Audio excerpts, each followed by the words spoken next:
Hola, ¿qué tal? Cuando necesitas resaltar una parte de un texto, no siempre es conveniente usar un cuadro de texto para enfatizar que es un párrafo mientras que lo mantienes dentro de un contenido principal.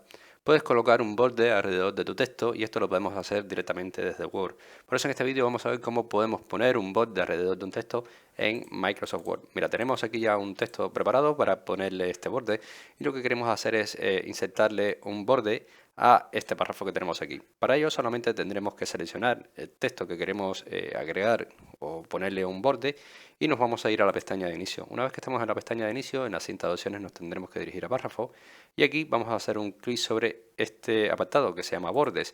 Vamos a ir a bordes y sombreados y lo que tenemos que hacer aquí es dirigirnos al siguiente apartado. ¿Dónde queremos aplicar el borde? Pues le vamos a aplicar al borde al párrafo o al texto.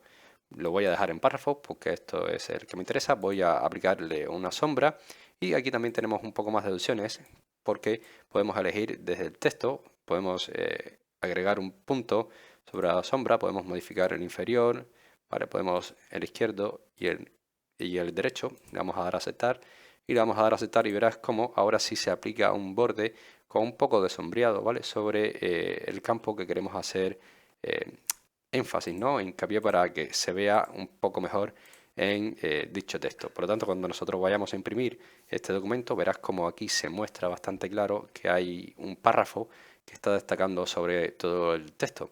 Así es como podemos poner bordes alrededor de un texto en Microsoft Word. Espero que este vídeo te haya gustado, te haya ayudado. Si es así, como siempre te digo, te invito a que me dejes tu like, suscríbete a nuestro canal y por supuesto nos vemos en un siguiente vídeo.